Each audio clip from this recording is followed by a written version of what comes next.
Esse Que momento merda aí, isso. bicho, tava foda, inflação 200% ao ano, velho. Cara, Sim. cara, era BTE no negócio. Era cruzado, mas era BTE as paradas. Cara, o Seus show pais do dia falavam, OTN, primeiro, OTN, OTN, OTN. o show do dia primeiro até o dia 5 era ótimo. Dos dia 5 ao dia 10, meia boca. Quando chegava no meio do mês, você tinha perdido 40% do valor. Aí passava de novo. Do dia 15 era o novo valor. Era assim, cara. a É, gente. assim, Por isso que a Carmela era bacana, né? A empresária. eu lembro Esse que um pra monte mim, ficava o mês inteiro e Vocês pararam para pensar, cara, essa época aí, os pais tinham o direito de ficar como eles estavam, porque, bicho, estava pesado o negócio, Não, meu. sim, sim.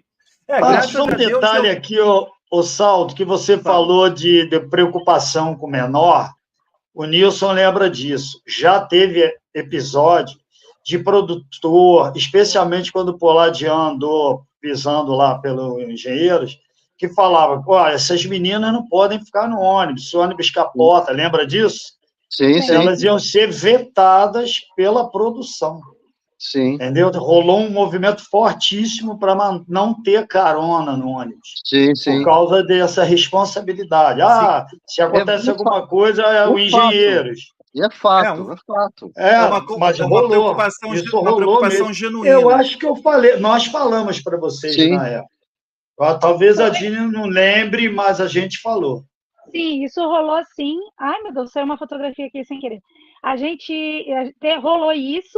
Alguns shows a gente não pôde ir no ônibus por causa disso, porque teve uma confusão também, parece que com os Titãs, que tinha umas menores dentro dos ônibus dos Titãs também, e aí as outras bandas começaram a ficar com medo. A tour do Palladium foi bem grande, durou bastante tempo, e a gente deixou de ir em alguns ônibus, aí a gente pegava ônibus à parte, mas depois logo a gente começou a viajar de novo dentro dos ônibus outra vez.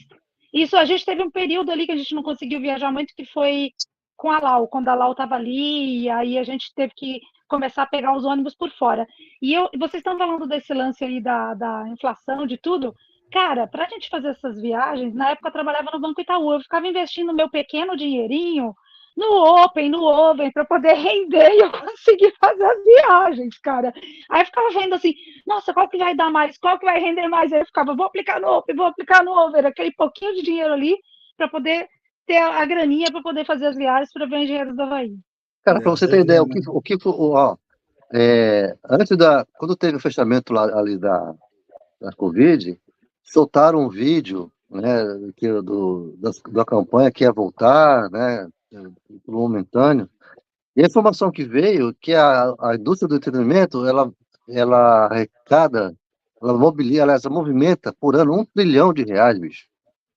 É muito dinheiro, cara. É o funk que sustenta essa porra toda.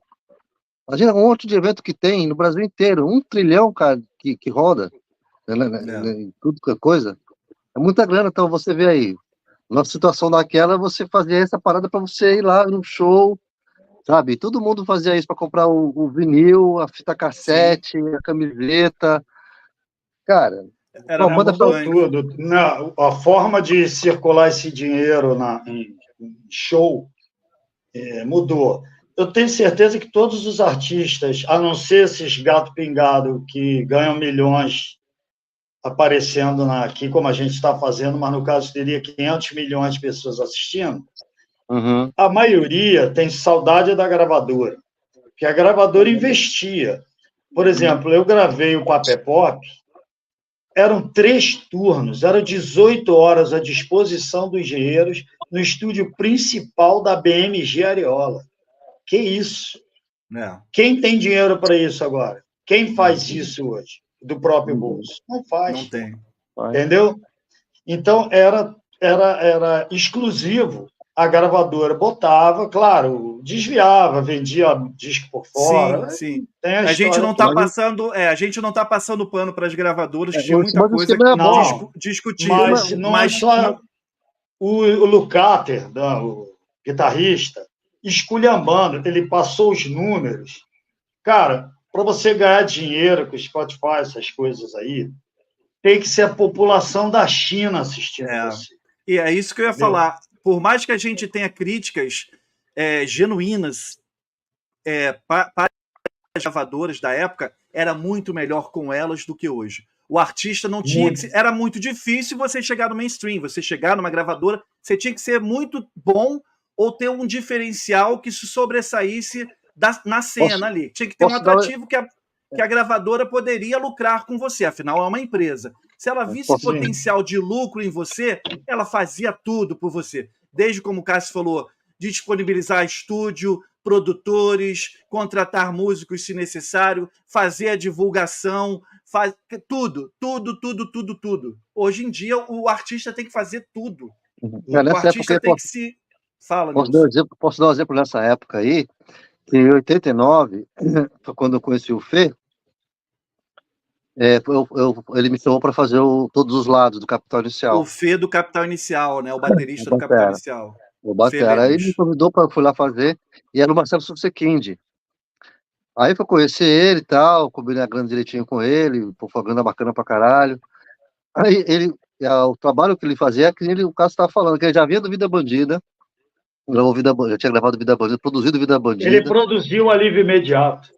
Então, o Alívio Imediato. Ele produziu o Alívio Imediato. Ele produziu o Alívio em julho. Isso foi em setembro, aí que ele me falou dessa parada que produziu os Engenheiros, né? A coisa foi tão de repente com o Capital, que a gravadora soube que o Capital ia participar do Hollywood Rock, e eles tinham um plano de fazer o disco em março de 90. Aí a gravadora, sabendo disso, falou, não, vamos gravar agora, em setembro eu vou aproveitar a venda de final de ano para poder vender no Hollywood Rock, para poder... Então, assim, toda separação em um mês... É toda a visão, né? Não, quer dizer, então, assim, tudo direcionado, né? E eles estavam começando com a Carmela, eles saíram do Poladian, foram para a Carmela, já tinha feito uma turnê com o Sting, do Dependência. Quer dizer, a gravadora mudava a carreira, de certa maneira, do artista, entendeu? Exatamente.